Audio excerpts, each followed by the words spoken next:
हरे कृष्ण। आप सभी को आज अमावस्या तिथि की शुभकामनाएं। आज का दिन पूर्वजों के प्रति कृतज्ञता व्यक्त करने का दिन है। आज है वैशाख मास की अमावस्या तिथि। इसे दर्श अमावस्या भी कहते हैं और आज विशेष रूप से सर्वार्थ सिद्धि योग और अमृत सिद्धि योग भी बन रहे हैं, इसलिए आज का ये दिन अत्यंत विशेष है। तो चलिए इसी अमावस्या तिथि पर हम इससे जुड़ी हुई एक पौराणिक कथा श्रवण करते हैं। आइए आज की कथा आरंभ करते हैं। पूर्व काल की बात है। काशीपुरी में मांटी नाम से प्रसिद्ध एक महायशस्वी ब्राह्मण हो गए। वे जप करने वालों में सर्वश्रेष्ठ थे। महाभाग मांटी भगवान रुद्र के मंत्रों का जप किया करते थे। उनका कोई पुत्र नहीं था, इसलिए पुत्र के लिए रुद्र मंत्रों का जप करते हुए उनके 100 वर्ष व्यतीत हो गए। उनके इस प्रयास से भगवान शिव अत्यंत प्रसन्न हुए और प्रकट होकर उन्होंने कहा, हे मांटे, तुम्हें एक बुद्धिमान पुत्र उत्पन्न होगा। उसका प्रभाव और पराक्रम मेरे ही समान होगा। वो तुम्हारे संपूर्ण कुल का उद्धार करेगा। भगवान शिव का ये वचन सुनकर मांटी को बड़ा हर्ष हुआ। कुछ काल के बाद महात्मा मांटी की पत्नी ने गर्भ धारण किया। उन्हें गर्भ धारण किए हुए 4 वर्ष बीत गए, लेकिन गर्भ का बालक माता का उदर छोड़कर बाहर ही नहीं आ रहा था।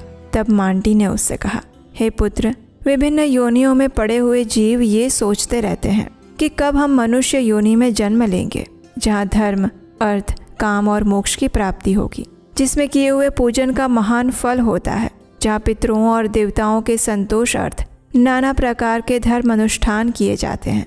ऐसे मनुष्य जन्म का तुम अनादर करके माता के उदर में ही क्यों स्थित हो रहे हो? पिता के वचन सुनकर उस गर्भस्थ शिशु ने कहा, पिताजी, मैं भी ये सब जानता हूँ।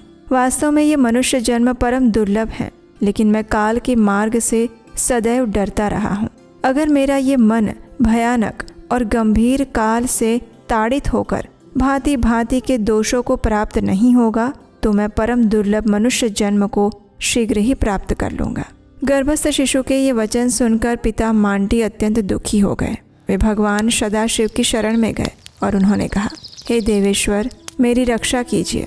आपने ही मुझे पुत्र दिया है, अब आप ही उसका जन्म करवाइए। तब मांटी की अतिशय भक्ति से संतुष्ट होकर भगवान महेश्वर अपनी विभूतियों से बोले, ज्ञान, धर्म, वैराग्य और ऐश्वर्य, अज्ञान, अधर्म, अवैराग्य और अनैश्वर्य, तुम सभी लोग शीघ्र जाओ और मांटी के पुत्र को समझाओ। तब वे विभूतियाँ उस गर्भ को समझाते हुए कहने लगी, हे महामते मांटी कुमार, तुम्हें अपने मन में भय नहीं करना चाहिए।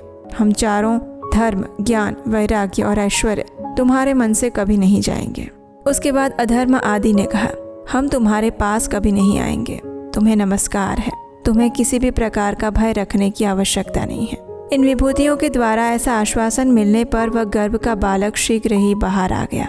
जन्म लेते ही वो कांपने और रोने लगा। तब विभूतियों ने कहा, मांटे, तुम्हारा पुत्र अभी काल मार्ग से भयभीत होकर कांप रहा है, इसलिए ये काल भीति नाम से प्रसिद्ध होगा। इस प्रकार वरदान देकर वे विभूतियाँ महादेव जी के पास चली गई।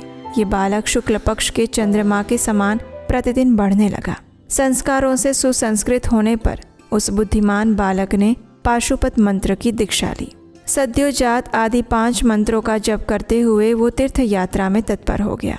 महिसागर संगम रूप गुप्त क्षेत्र के गुणों का वर्णन सुनकर काल भीति भी वहां पर आ गया। मही के जल में स्नान करके 1 करोड़ मंत्र का जप किया। जब समाप्त करके जब वह लौटा तो थोड़ी ही दूर पर उसने बिल्व का वृक्ष देखा। वहाँ जप करते समय उस ब्राह्मण की इंद्रियां लय को प्राप्त हो गई और क्षण भर में केवल परम आनंद स्वरूप वो समाधि में स्थित हो गया। उसके उस ब्रह्मानंद की तुलना स्वर्ग आदि के सुखों से कदापि नहीं की जा सकती। 2 घड़ी तक समाधि में स्थित होने के बाद वह पुनः चेतना में आ गया। ये देखकर काल भीति को बड़ा विस्मय हुआ।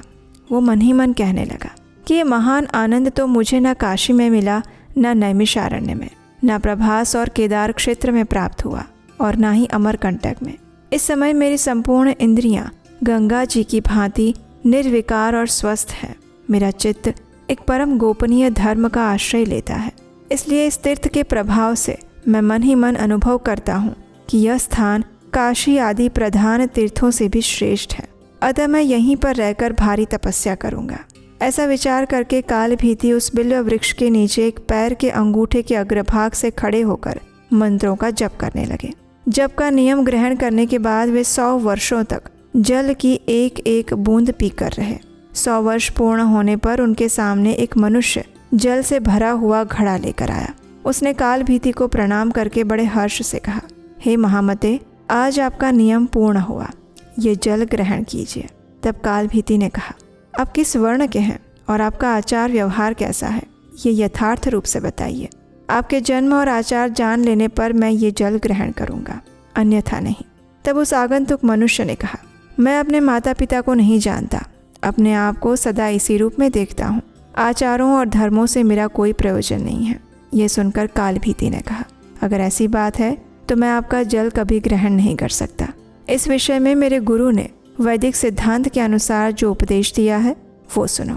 जिसके कुल का ज्ञान ना हो, जिसके जन्म में वीर्य शुद्धि का अभाव हो, उसका अन्न खाने और जल पीने वाला साधु पुरुष तत्काल कष्ट में पड़ जाता है।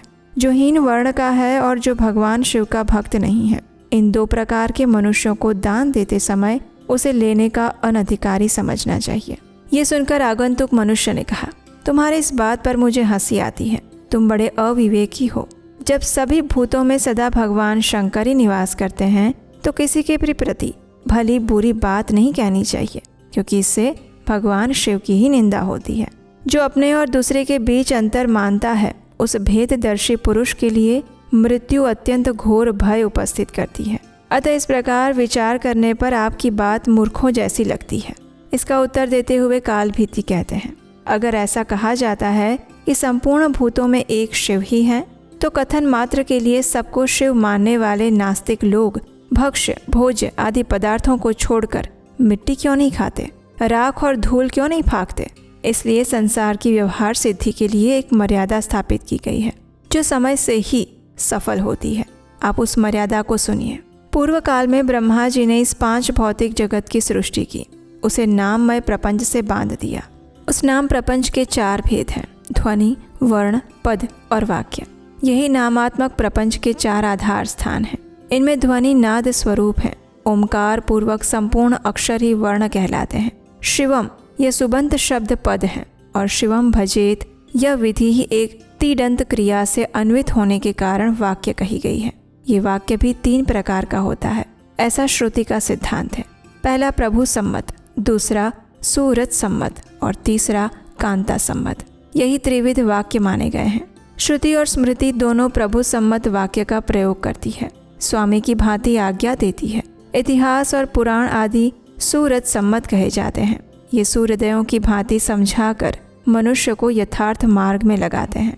और काव्य के जो सरस एवं व्यंग्यपूर्ण आलाप आदि हैं, उन्हें कांता सम्मत कहते हैं।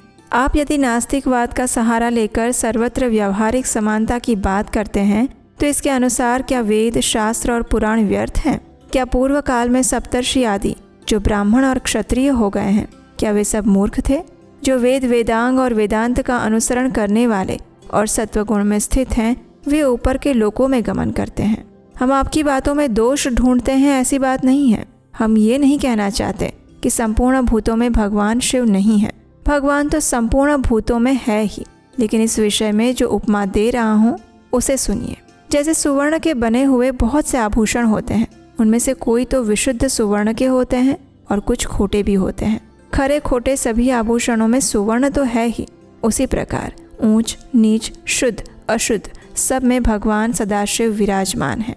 इस शरीर को भी व्रत तपस्या और सदाचार आदि के द्वारा शोधित करके शुद्ध बना लेने पर मनुष्य निश्चय ही स्वर्ग लोक में जाता है।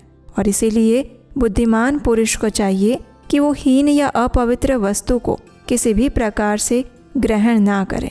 कालभीति के ऐसे वचन सुनकर उस आगंतुक मनुष्य ने हंसना शुरू कर दिया। उसने दाहिने अंगूठे से भूमि को खुरेदते हुए एक बहुत बड़ा और उत्तम गड्ढा तैयार किया और फिर उसी में वो सारा जल गिरा दिया। उससे वो गड्ढा भर गया और फिर भी जल शेष रह गया। तब उसने पैर से ही खुरेदकर एक तालाब बना दिया और शेष बचे हुए जल से उसको भर दिया। ये परम अद्भुत कार्य देखकर भी ब्राह्मण देवता को कोई आश्चर्य नहीं हुआ, क्योंकि भूत प्रेत आदि की उपासना करने वाले लोगों में भी अनेक प्रकार की विचित्र शक्तियाँ होती हैं। उस विचित्रता के चक्कर में आकर अपने सनातन वैदिक मार्ग का कभी त्याग नहीं करना चाहिए। उसके बाद उस आगंतुक मनुष्य ने कहा, हे ब्राह्मण देव, आप हैं तो बड़े भारी मूर्ख, लेकिन बातें पंडितों जैसी करते हैं। क्या आपने पुराण वेदता विद्वानों के मुख से कहा हुआ ये श्लोक नहीं सुना जिसमें कहा गया है कि हे भारत, कुआं दूसरे का, घड़ा दूसरे का और रस्सी दूसरे की है। एक पानी पिलाता है और एक पीता है, वे सब समान फल के भागी होते हैं। ऐसा ही मेरा भी जल है और तुम धर्म के ज्ञाता हो, फिर क्यों इसे नहीं पियोगे? ये सुनकर काल भीति ने उस श्लोक के विषय में अनेक प्रकार से विचार चिंतन किया, लेकिन किस प्रकार सब लोग समान फल के भागी होते हैं इसका निश्चय ना कर सके। फिर घट आदि साधनों द्वारा जो समान फल भागी होने की बात कही गई थी उस पर विशेष विचार किया और इस निश्चय पर पहुँचे कि यदि एक कार्य में अनेक सहायक हों तो सब समान फल के भागी होते हैं। जैसे एक नौका निर्माण कराने में यदि अनेक पुरुषों ने धन लगाया हो तो उन सब का उसमें समान भाग होता है। इस प्रकार पुनः पुनः विचार करके काल भीति ने उस मनुष्य से कहा, हे भद्र पुरुष, आपका ये कहना ठीक है, कूप और तालाब के जल ग्रहण करने में दोष नहीं है, तथापि आपने तो अपने घड़े के जल से ही इस गड्ढे को भरा है। यह बात प्रत्यक्ष देखकर भी मेरे जैसा मनुष्य कैसे इस जल को पी सकता है? अतः यह अच्छा हो या बुरा, मैं किसी प्रकार भी इसे नहीं पीऊँगा। काल भीति के इस प्रकार दृढ़ निश्चय को देखने पर वह पुरुष हंसकर क्षण भर में वहाँ से अंतर्ध्यान हो गया और ये देखकर काल भीति को आश्चर्य हुआ। वो बार बार सोचने लगे कि ये क्या वृत्तांत है। इतने में ही उस बिल्व वृक्ष के नीचे पृथ्वी से सहसा एक परम सुंदर शिवलिंग प्रकट हो गया जो संपूर्ण दिशाओं को प्रकाशित कर रहा था। देवराज इंद्र ने उसके ऊपर पारिजात के फूलों की वर्षा की और देवता तथा मुनि अनेक प्रकार के स्तोत्रों द्वारा स्तुति करने लगे। तब काल भीति ने प्रणाम करके भगवान शिव की स्तुति की। इस प्रकार उसके द्वारा स्तुति किए जाने पर महादेव जी ने उस लिंग से निकलकर प्रत्यक्ष दर्शन दिए और अपने तेज से त्रिलोकी को प्रकाशित करते हुए काल भीति से कहने लगे, हे ब्रह्मन, तुमने इस महातीर्थ में रहकर मेरी जो साधना की है उससे मैं अत्यंत संतुष्ट हूँ। काल तुम्हारे ऊपर किसी प्रकार भी शासन नहीं कर सकता। मैं स्वयं ही तुम्हारी धर्म निष्ठा देखने के लिए मनुष्य रूप में यहाँ प्रकट हुआ था। ये धर्म मार्ग धन्य है जिसका तुम्हारे जैसे धर्मज्ञों द्वारा पालन होता है। मैंने ये गड्ढा और तालाब सब तीर्थों के जल से ही भरा है। ये परम पवित्र जल है और तुम्हारे लिए मैंने इसका संग्रह किया है। तुमने जो मेरी स्तुति की है उसमें वैदिक मंत्रों का रहस्य भरा हुआ है। अब तुम मुझसे कोई भी मनोवांछित वर मांग सकते हो। ये सुनकर काल भीति ने कहा, हे भगवान शंकर, यदि आप मुझ पर संतुष्ट हैं तो मैं धन्य हूँ। मुझ पर आपका महान अनुग्रह है। आपके संतोष से ही सब धर्म सफल होते हैं। अगर आप सच में मुझसे संतुष्ट हैं तो सदैव यहाँ निवास करिए। आपके इस शुभ लिंग पर जो भी दान पूजन आदि किया जाए वो सब अक्षय हो। हे महेश्वर, आपने काल मार्ग से मुझे छुटकारा दिलाया है, इसलिए ये शिवलिंग महाकाल के नाम से प्रसिद्ध हो। जो मनुष्य इस कूप में स्नान करके पितरों का तर्पण करे उसे सब तीर्थों का फल प्राप्त हो और उसके पितरों को अक्षय गति की प्राप्ति हो। काल भीति की ये बात सुनकर भगवान शिव अत्यंत प्रसन्न हुए और उन्होंने काल भीति से कहा, तथास्तु, जहाँ स्वयंभू लिंग हो वहाँ मैं नित्य निवास करता हूँ। तुमने विशेष रूप से जिसके लिए प्रार्थना की है वो सब कुछ अवश्य ही पूर्ण होगा। तुम नंदी के साथ मेरे दूसरे द्वारपाल बनोगे। काल मार्ग पर विजय पाने से तुम चीरकाल तक महाकाल के नाम से प्रसिद्ध होगे। यहाँ शीघ्र ही राजर्षि करंधम आएंगे। उन्हें तुम धर्म का उपदेश देना और उसके बाद मेरे लोक में चले आना। इतना कहकर भगवान शिव उस लिंग में ही लीन हो गए और वहाँ से अंतर्ध्यान हो गए। तो ये थी आज की अमावस्या की व्रत कथा। आशा है ये कथा आपको अच्छी लगी होगी। अगर आपने पहली बार सुनी है तो इस कथा को अधिक से अधिक लोगों को शेयर कीजिए ताकि उन्हें भी इस अमावस्या के दिन भगवान शिव की इन सुंदर कथा का श्रवण करने का अवसर मिले। और अगर पहली बार आप इस चैनल पर आए हैं तो आपके अपने चैनल उपदेशाष्टकम को सब्सक्राइब ज़रूर कर लीजिएगा, क्योंकि यहाँ पर हम वेद शास्त्र और पुराणों से प्रमाणभूत कथाएं ही आपको सुनाते हैं। हरे कृष्ण।